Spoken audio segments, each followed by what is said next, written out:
Hello everyone, आप सभी का ऑनलाइन प्लेटफॉर्म पे स्वागत है।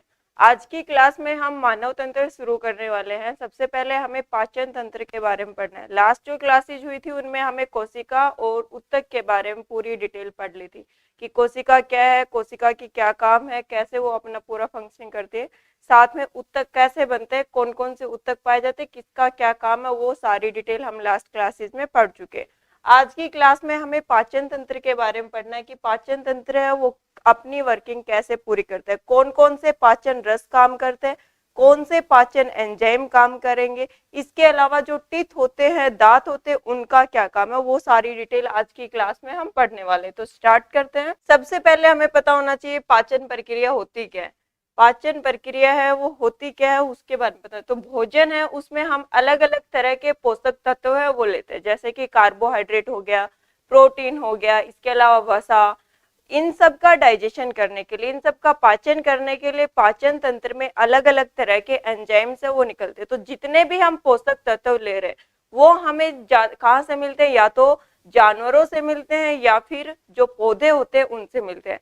पौधों से मिलेंगे वो किस रूप में मिलते हैं, स्टार्च के रूप में, जो मंड होता है उसके रूप में हमें पोषक तत्व हमारे शरीर में जाते हैं। उस स्टार्च का फिर आगे डाइजेशन होता है। इसी जैसे कि वसा है वो हमें ज्यादातर किससे मिलता है, पशुओं से मिलता है। तो ये किस प्रकार, पहले हमारे भोजन के अंदर किस प्रकार के मॉलिक्यूल जा रहे हैं, किस प्रकार के अणु जा रहे हैं, तो वो जाते हैं हमारे जटिल अणु, कॉम्प्लेक्स मॉलिक्यूल हैं वो जाते हैं हमारे शरीर के अंदर भोजन के रूप में। उन कॉम्प्लेक्स मॉलिक्यूल्स को तोड़ने की जो प्रक्रिया है, जो सरल मॉलिक्यूल्स है उनमें तोड़ने की जो प्रक्रिया है उसको हम क्या बोलते हैं, पाचन प्रक्रिया बोलते हैं। किसकी सहायता से होगी ये पाचन प्रक्रिया, तो पाचन प्रक्रिया किसकी सहायता से होगी, जो एंजाइम्स होते हैं उनकी सहायता से, दूसरा जो पाचक रस निकलते हैं उनकी सहायता से। उस पाचक रस में कुछ एंजाइम्स भी होते हैं, वो सारे मिलकर क्या करेंगे, डाइजेशन की जो प्रक्रिया उसमें सहायता करेंगे। तो क्या है पाचन की प्रक्रिया, जो हमारी डेफिनेशन होगी, परिभाषा होगी, वो क्या होगी कि पाचन रस और पाचन एंजाइम्स की सहायता से जटिल अणु को भोजन के सरल अणु में तोड़ने की प्रक्रिया को क्या बोलेंगे, पाचन प्रक्रिया बोलेंगे। हमने भोजन लिया, उसमें कार्बोहाइड्रेट था, उसमें वसा था, उसमें प्रोटीन था, किस फॉर्म में, जटिल कॉम्प्लेक्स फॉर्म में था, वो जटिल अणु थे उसके, उनको तोड़ने की जो प्रक्रिया है, उनको छोटे मॉलिक्यूल्स में सरल मॉलिक्यूल्स में तोड़ने की जो प्रक्रिया है उसको हम क्या बोलते हैं, पाचन प्रक्रिया।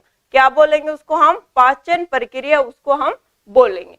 पाचन प्रक्रिया है, इसके अंदर अलग अलग स्टेप, जो पाचन तंत्र की हमारी प्रक्रिया है इसमें अलग अलग स्तर है वो इंक्लूड होते हैं।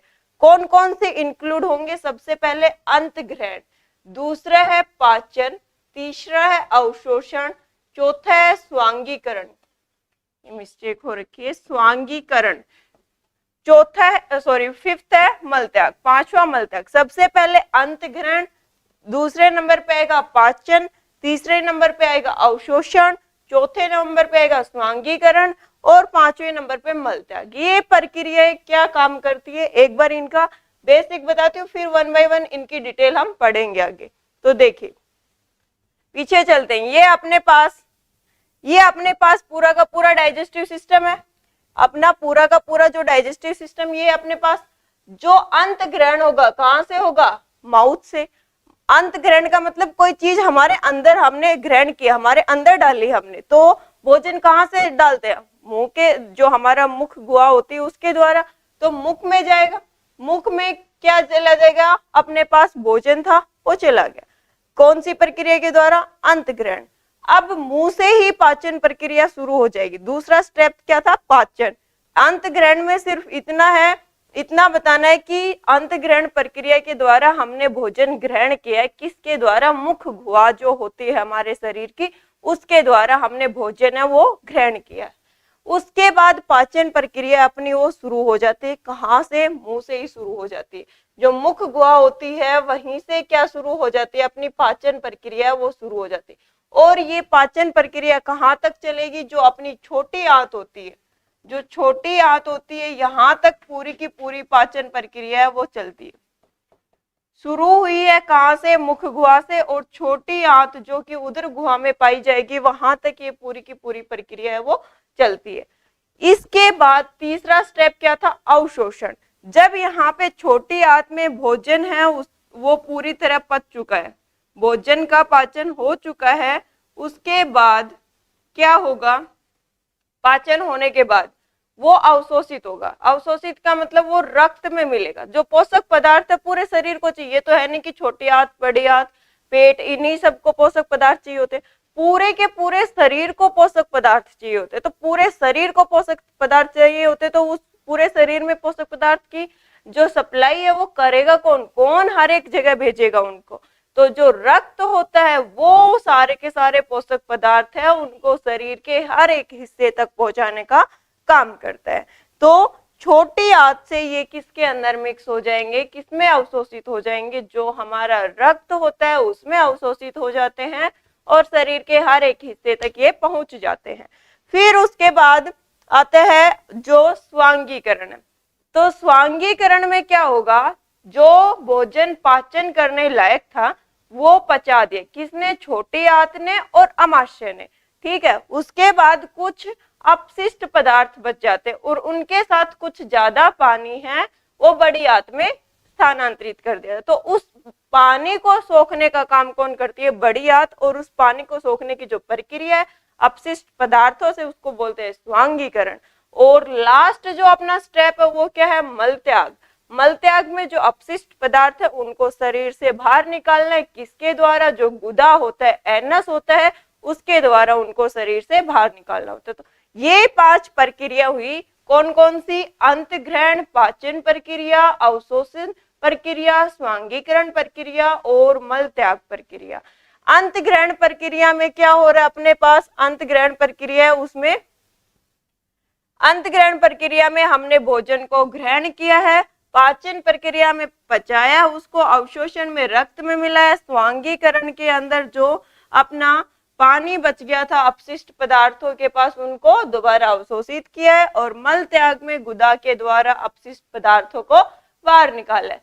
अब 1 बाय 1 इनकी पूरी डिटेल हमें पढ़नी है। तो स्टार्ट करते हैं कि कैसे कैसे ये पूरी प्रक्रिया चलेगी। देखिए, अंतग्रहण में क्या बता रहा है कि मुख गुहा के द्वारा एंटर कर गया, डाइजेशन में पाचन हो गया, एब्जॉर्प्शन में रक्त में मिल गया, स्वांगीकरण में जो पानी था वो निकल जाएगा और साथ में रक्त में अवशोषित हो जाएगा, मल त्याग में उसको बाहर निकाल दिया जाएगा। ये पूरी प्रक्रिया इसमें समझाई गई है। अब सबसे पहले हम पढ़ेंगे मुख गुहा के बारे में। जो अपनी मुख गुहा होती है जिसको बक्कल कैविटी बोला जाता है, इंग्लिश में क्या बोला जाता है, बक्कल कैविटी, और हिंदी में क्या बोला जाता है, मुख गुहा उसको बोला जाता है। तो मुख गुहा के अंदर 3 मेन काम होते हैं। एक तो भोजन को चबाने का, जो भी हमने खाना खाया है उसको छोटे छोटे टुकड़ों के अंदर तोड़ने का काम होता है। दूसरा उसमें लार है उसको मिलाना होता है। तीसरा भोजन में जो स्टार्च है उसको छोटे मोलिक्यूल्स में, स्टार्च क्या होगा, कार्बोहाइड्रेट, पोषक तत्व पढ़ाऊंगी वहां पे समझ में आएगा कि कार्बोहाइड्रेट के कितने प्रकार होते हैं, उसमें कौन कौन सी शर्करा है वो शामिल होती है।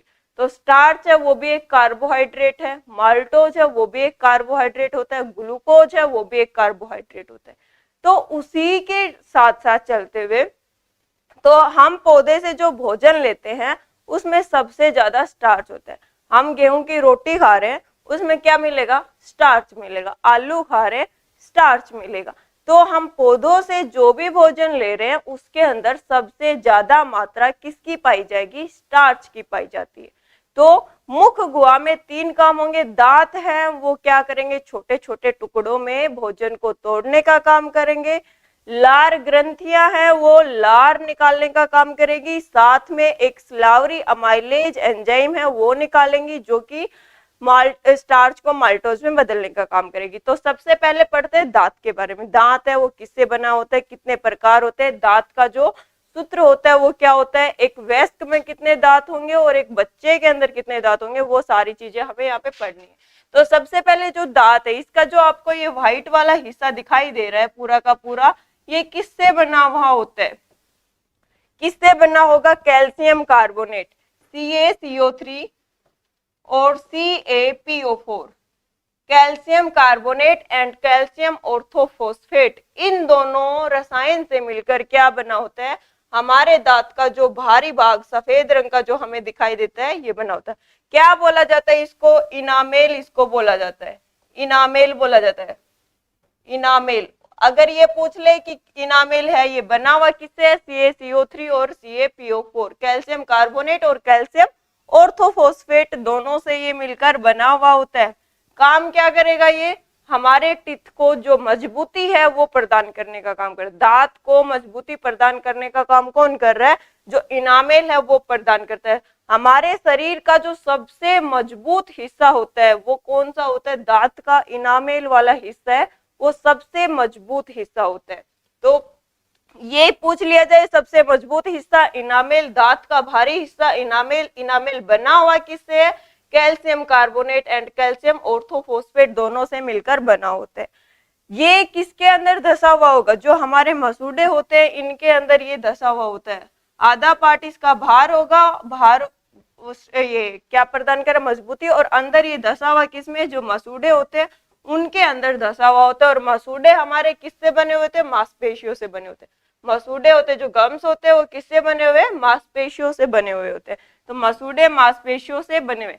दांत है, दांत का ऊपरी हिस्सा इनामेल कहलाएगा, किससे बना? कैल्शियम कार्बोनेट और कैल्शियम ऑर्थोफॉस्फेट। फॉर्मूला दे देता कई बार, CaCO3 CaPO4, इन दोनों से मिलकर बना हुआ है। काम क्या है इसका? मजबूती प्रदान करना। शरीर का सबसे मजबूत हिस्सा पूछ ले, कंकाल तंत्र में पढ़ाऊंगी, लेकिन यहाँ भी याद रखना शरीर का सबसे मजबूत हिस्सा पूछ लिया जाए तो वो भी क्या होगा? हमारा जो दांत का इनामेल वाला हिस्सा है वो सबसे मजबूत हिस्सा होता है। फिर देखते हैं कि दांत है उसके प्रकार कौन कौन से होते हैं। दांत है कितने प्रकार का होता है वो हमें देखना है। तो दांत है वो अपने कितने प्रकार के होते हैं? 2 प्रकार के होते हैं, स्थायी दांत, स्थायी दांत और अस्थायी दांत। 2 प्रकार के दांत होते हैं। स्थायी दांत है वो किस में पाए जाएंगे? वयस्क में पाए जाएंगे। स्थायी दांत की संख्या कितनी होगी? 32 होगी। स्थायी दांत जो वयस्क आदमी होगा उसके अंदर पाए जाएंगे। संख्या पूछ ली जाए तो कितनी होगी? 32 होगी। अस्थायी दांत है ये किसमें पाए जाएंगे? जो शिशु है, मतलब 6 से 7 साल तक का जो बच्चा है बाल्यावस्था में, उसके अंदर क्या पाए जाएंगे? अस्थायी दांत पाए जाएंगे। संख्या कितनी होगी? 20 होगी। इसकी संख्या 20 होगी, इसकी संख्या 32 होगी। अब कौन से क्या क्या है 20 32 कौन से हैं? तो सबसे पहले इंसीजर, कृतक बोला जाता है। तो इंसीजर हमारे ये जो सामने के 4 दांत होते हैं जो चौड़े होते हैं, सामने के जो 4 दांत होते हैं इनको हम क्या बोलते हैं? इंसीजर बोलते हैं। सामने के 4 दांत है इनको इंसीजर, कृतक दांत इनको बोला जाता है। 4 इन दोनों के अंदर ही कितने कितने रहेंगे? 4 रहेंगे। चाहे बच्चे का केस ले सकते हैं, चाहे हम जो वयस्क आदमी है उसका केस ले सकते हैं। दोनों के अंदर 4 रहेंगे, 4 ऊपर 4 नीचे। टोटल इंसीजर पूछ लिए जाए तो कितने हो जाएंगे? 8 हो जाएंगे।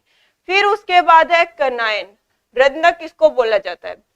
कनाइन जो साइड में, इंसीजर के बिल्कुल साइड में, जो सामने के 4 है इनके बिल्कुल साइड में एक जो टीथ होता है वो शार्प होता है, ऊपर से पहना होता है। वो वाले दोनों साइड में, एक लेफ्ट साइड मिलेगा एक राइट साइड में मिलेगा, ऊपर भी सेम नीचे भी एक लेफ्ट साइड एक राइट साइड। तो 4 जो कनाइन है वो पाए जाते हैं दोनों के अंदर ही, परमानेंट टीथ में भी और जो टेम्परेरी स्थायी दांत है अस्थायी दांत दोनों में 4 क्या पाए जा रहे? रंध्रक दांत है वो पाए जा रहे, कनाइन टीथ है वो पाए जाते हैं। फिर उसके बाद है अग्रच वर्णक या प्री मोलर इनको बोला जाता है। तो प्री मोलर है वो कौन से टीथ होते हैं? जो पीछे के चौड़े दांत होते हैं। प्री मोलर ये जो कनाइन के बाद जो टीथ होंगे, हमारे कनाइन के बाद जो चौड़े दांत होते हैं इनको क्या बोला जाता है? प्री मोलर या अग्रच वर्णक टीथ इनको बोला जाता है। ये जो टीथ होते हैं ये जो स्थायी दांत होंगे, स्थायी दांत हैं, परमानेंट टीथ है उसमें तो कितने रहेंगे? 8 रहेंगे, मतलब 4 नीचे 4 ऊपर, टोटल संख्या 8 हो गई। लेकिन जो बच्चे होते हैं उनके अंदर इनकी संख्या कितनी होती है? 0 होती है। बच्चों के अंदर ये टीथ नहीं पाए जाते हैं। दूध के दांत जो बोलते हैं, तो दूध के दांत में अग्रचवर्णक जो टीथ है या फिर प्री मोलर टीथ है वो नहीं पाए जाते हैं। फिर उसके बाद है चयवर्णक molar teeth. Molar teeth last के जो होते हैं इनको क्या बोला जाता है, मोलर टीथ। इनकी संख्या कितनी होती है, 12 होती है। संख्या टोटल 12, नीचे 6 ऊपर 6। अगर साइड पूछ ले तो लेफ्ट साइड 3, राइट साइड 3, नीचे की हो गए 6, सेम ऊपर लेफ्ट साइड 3, राइट साइड 3, 6, 6 6 12। तो इनकी संख्या कितनी हो जाएगी, 12 हो जाएगी। लेकिन बच्चे के अंदर इनकी संख्या कितनी होती है, बच्चे के अंदर इनकी संख्या 8 होती है। इनको विजडम टीथ के नाम से भी जाना जाता है। किस नाम से, विजडम टीथ, बुद्धि जाट जिसको बोलते हैं, तो उसके नाम से भी इसको जाना जाता है। तो इसके बेस के ऊपर कि किसमें कितने दांत है, स्थायी दांत कितने हैं, इनकी संख्या कितनी है, अस्थायी दांत कितने हैं, इनकी संख्या कितनी है, तो उस हिसाब से इनके लिए एक फॉर्मूला बनाया गया इनको काउंट करने के लिए कि कैसे हम इनको काउंट करें। तो आइए अपना फॉर्मूला देखते हैं कैसे फॉर्मूला बताया गया। ये देखिए इधर संख्या मैंने इनकी एक एक की बताई दी है कि जो अडल्ट होगा वयस्क होगा उसमें जो इंसीजर है 8 है, रंजक कनाइन है वो 4 है, अग्रचवर्णक है प्रीमोलर 8 है और चयवर्णक 12 है। ठीक है, तो अडल्ट के अंदर कितने हो गए, ये जो फॉर्मूला बनाया गया ये एक हिस्से को लेके बनाया गया। ये अपना पूरा फेस है, मतलब माउथ है, उसका जो एक हिस्सा है उसको लेकर ये फॉर्मूला बनाया गया। मतलब एक हिस्से के दांत काउंट कर लिए तो दूसरे हिस्से में भी उतने ही मिलेंगे। बीच से हिस्सा कर लिया, ये इधर देखो यहाँ पे दिखाया गया है, पूरा का पूरा ये ले लिया, बीच से इनको डिवाइड कर दिया, तो दो बीच से डिवाइड करेंगे तो दो कौन से आ गए अपने पास, कृतक दांत है, इंसीजर है वो आ गए। उसके बाद एक अपने पास क्या आ गया, कनाइन आ गया। फिर उसके बाद दो क्या आ गया अपने पास, दो आ गए प्रीमोलर और 3 क्या आ गए, मोलर आ गए। अग्रचवर्णक और चयवर्णक ये आ गए। तो एक हिस्से के दांत यहाँ पे इन्होंने ले रखा है कि जो एक वयस्क होगा उसका जो हम दांत का सूत्र बनाएंगे वो कैसे बनाएंगे कि हमारा माउथ है उसका एक हिस्सा ले लो, उसके दांत है वो गिन लो, बीच से डिवाइड करते, बीच से डिवाइड करेंगे तो सामने के 4 दांत जो कृतक दांत होते हैं, इंसीजर टीथ होते हैं, उनको डिवाइड कर लो। बीच से करेंगे तो 2 इधर हो गए, 2 इधर हो गए। फिर इस हिस्से के काउंट कर लो, जितने इस हिस्से में इतने ही इस हिस्से में रहेंगे। तो मतलब बीचों बीच इसने डिवाइड कर दिया इसको कि भाई इस हिस्से में जितने दांत है इतने इधर होंगे, तो इतना को काउंट करके 2 से मल्टीप्लाई कर दो, दांत का पूरी की पूरी संख्या आ जाएगी। तो क्या किया, ऊपर कितने हैं, 2,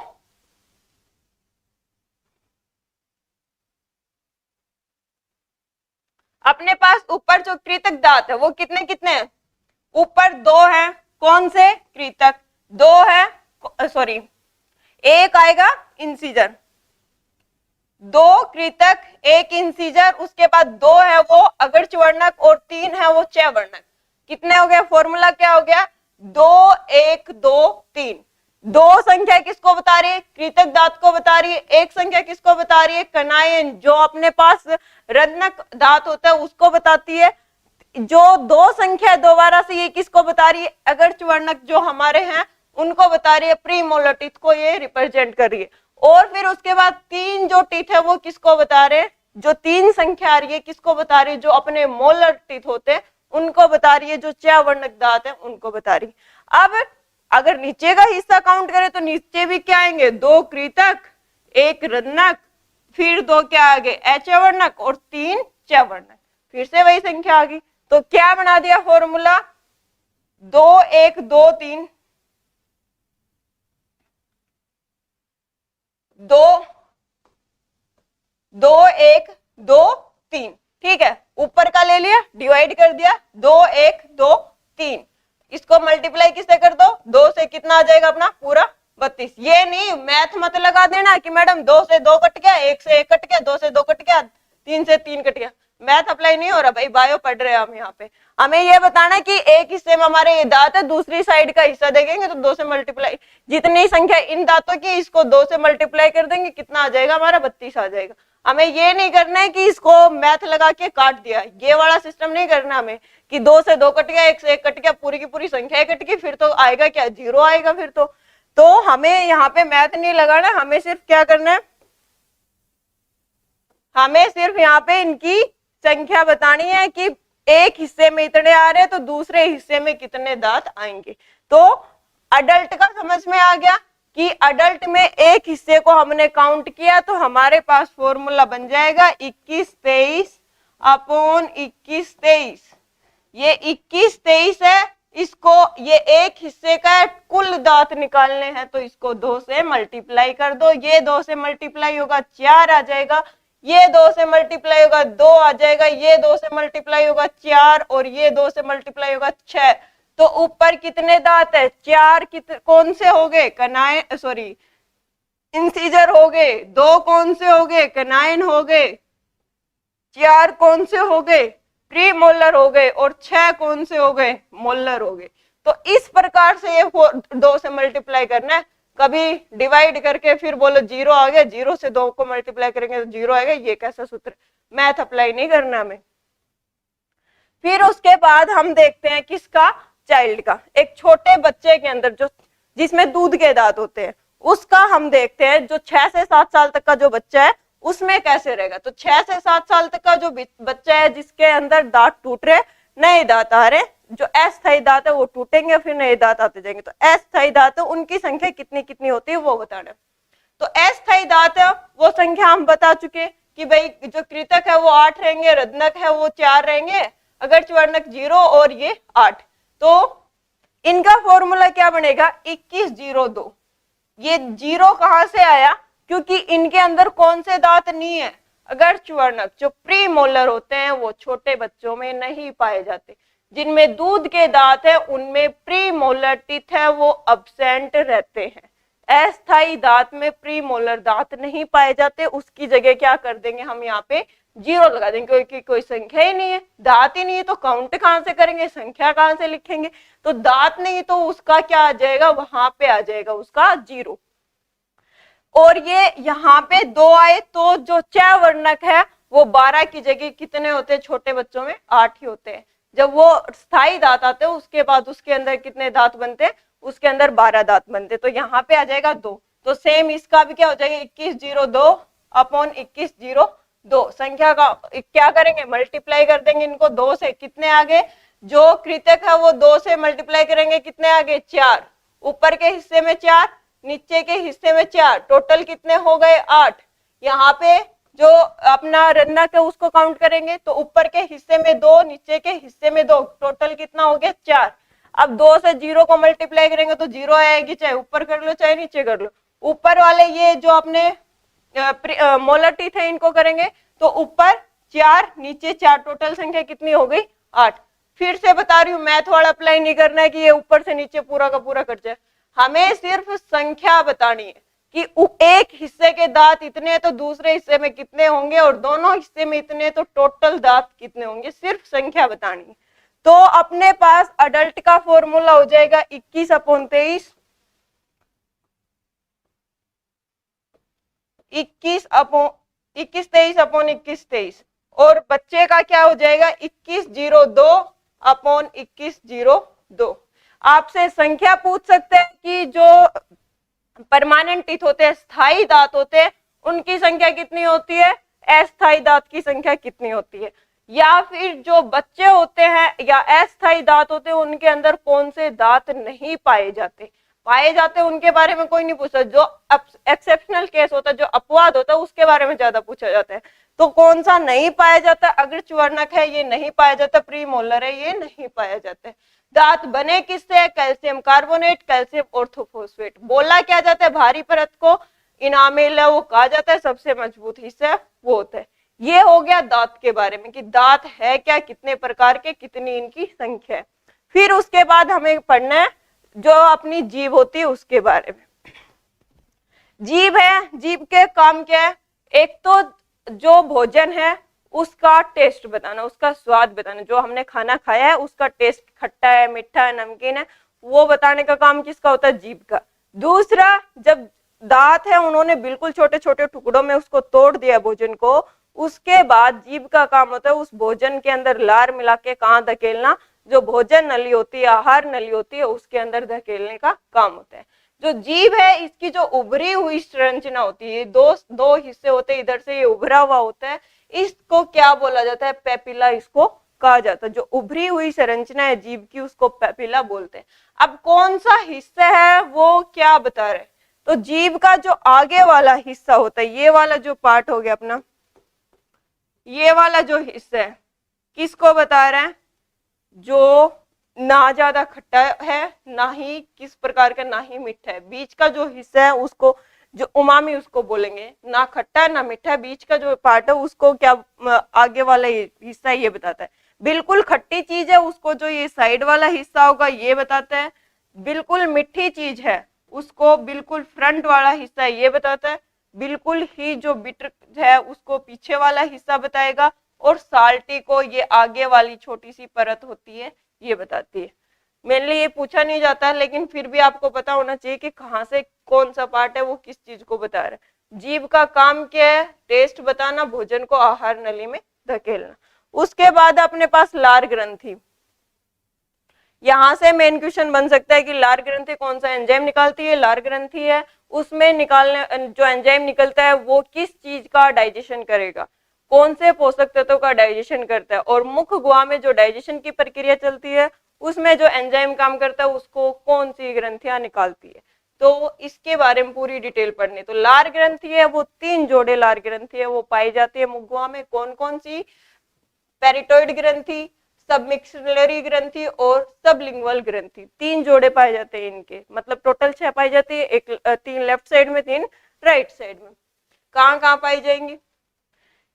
कान के पास वाला हिस्सा हो जाता है, यहाँ पे कौन सी पाई जाएगी? पैराटिड जो ग्रंथि है वो पाई जाती है। सबलिंगुअल ग्रंथि है वो जस्ट कहाँ पाई जा रही है? जो दांत के नीचे वाला हिस्सा होता है। और जो अपनी सब मिक्सलरी ग्रंथि है वो कहाँ पे पाई जा रही है? ये बिल्कुल नीचे वाला जो हिस्सा होता है जिसको तालवा बोला जाता, तालू बोला जाता है, उसके अंदर ये पाई जाती है। ये तीनों की तीनों ग्रंथियों का काम क्या है? लार उत्पादित करना। लार का उत्पादन करने का इनका काम होता है। तीनों ग्रंथियां लार का उत्पादन करेंगी। लार के अंदर एक एंजाइम होगा अमाइलेज, इसको क्या बोला जाता है? टाइलिन भी कहा जाता है, स्लावरी अमाइलेज भी कहा जाता है। अमाइलेज भी बोलेंगे, टाइलिन भी बोलेंगे। स्लावरी वर्ड किस लिए लगाया? क्योंकि कौन निकाल रहा है? Slavery glands. लार को इंग्लिश में क्या बोलते हैं? स्लेवरी बोला जाता है। तो लार ग्रंथियां स्लेवरी ग्लैंड्स निकाल रही है, उस एंजाइम का नाम दे दिया स्लावरी अमाइलेज। तो इसको अमाइलेज भी लिख सकते हो या फिर स्लावरी अमाइलेज, स्लावरी अमाइलेज भी इसको हम बोल सकते हैं। ये एंजाइम काम क्या करेगा? पाचन में। किसके पाचन में? स्टार्च के पाचन में। सबसे पहले बताया था मुख गुहा स्टार्च की। हमें पौधों से जो खाना मिलता है उसमें सबसे ज्यादा क्या मिलता है? स्टार्च मिलता है। सबसे ज्यादा मात्रा किसकी होती है? उसमें स्टार्च की होती है। उस स्टार्च को तोड़ने का काम कौन करता है? जो अमाइलेज एंजाइम है वो क्या करता है? कैसे करेगा? स्टार्च है उसको किस में तोड़ देगा? माल्टोज में। माल्टोज क्या होता है? माल्टोज भी एक कार्बोहाइड्रेट की फॉर्म है। एक सरल जो मॉलिक्यूल्स की, सरल अणुओं की जो रूप है कार्बोहाइड्रेट का वो होता है। इसके अंदर ग्लूकोज की 2 यूनिट है वो जुड़ी होती है। जो शर्करा होती है उसकी 2 इकाइयां हैं वो जुड़ी होती है। कौन से एंजाइम की प्रेजेंस में टूट रहा है? अमाइलेज। अब पाचन प्रक्रिया कहाँ से शुरू हो गई? हमारी मुख गुहा से शुरू हो गई है। पाचन प्रक्रिया में सबसे पहले किसका पाचन होता है? स्टार्च का होता है। कौन करता है? स्लावरी अमाइलेज एंजाइम है वो करता है। स्लावरी अमाइलेज को कौन निकाल रहे? लार ग्रंथियां निकाल रही है। मानव शरीर में कितनी लार ग्रंथियां पाई जाती है? 3 जोड़े लार ग्रंथियां वो पाई जाती है। अब जो लार है उसका पीएच कितना होता है? उसके अंदर कौन कौन सी चीजें पाई जाएंगी वो बताना है। तो जो लार है उसका पीएच कितना होता है? 6.8। किस फॉर्म में होगा? अम्लीय प्रवृत्ति की होती है। जो लार होती है अम्लीय प्रवृत्ति की होती है। इसका पीएच जो पोटेंशियल ऑफ हाइड्रोजन होगा कितना होगा? 6.8 होगा। इसके अंदर लार ग्रंथि के अंदर क्या होता है? 98% क्या रहेगा? जल रहेगा। 98% क्या रहता है? जल रहता है। और 2% में क्या क्या आ जाएगा? श्लेष्मा आ जाएगा, क्लोरीन आ जाएगा, सोडियम, बाइकार्बोनेट, पोटाशियम और कुछ एंजाइम। एंजाइम कौन सा? Amylase enzyme. तो अगर पूछ लिया जाए कि लार ग्रंथि है उसका पीएच कितना है, 6.8 है, उसकी प्रवृत्ति पूछ ले, अम्लीय प्रवृत्ति है, और इसके अंदर क्या क्या तत्व पाए जाएंगे, तो 98% जल पाया जाएगा, 2% में श्लेष्मा, क्लोरीन, सोडियम बाइकार्बोनेट और इसके अलावा पोटाशियम एंजाइम ये उसके अंदर पाए जाते हैं। जब भोजन है उसका डाइजेशन हो चुका, किसके अंदर, माउथ के अंदर, स्टार्च से उसका कुछ हद तक डाइजेशन हो गया, तो उसको हम क्या बोलते हैं, बोलस बोलते हैं। क्या बोलेंगे, बोलस। भोजन को छोटे छोटे टुकड़ों में तोड़ दिया, भोजन प्लस लार, भोजन प्लस लार, इसको क्या बोला जाएगा, बोलस। नाम दे दिया इसको बोलस। तो ये पूछ लिया जाए कि आहार नाल के अंदर भोजन को किस रूप में भेजा जाता है, तो बोलस के रूप में भोजन को आगे भेजा जाता है। स्टमक में अलग नाम देंगे, स्टमक में काइम नाम दे देते, तो हर एक जो पार्ट है उससे अगले पार्ट में जब भोजन को स्थानांतरित करे तो उसको अलग अलग नाम देते हैं। तो मुख गुहा से जब आहार नाल में भोजन को भेजेंगे तो वहां पे उसका नाम दे दिया जाएगा बोलस। इसके बाद बाकी का जो अपना पार्ट बच गया वो अपने नेक्स्ट क्लास में डिस्कस करते हैं। आज की क्लास में ही मिलते हैं नेक्स्ट सेशन में। Thank you so much, have a nice day.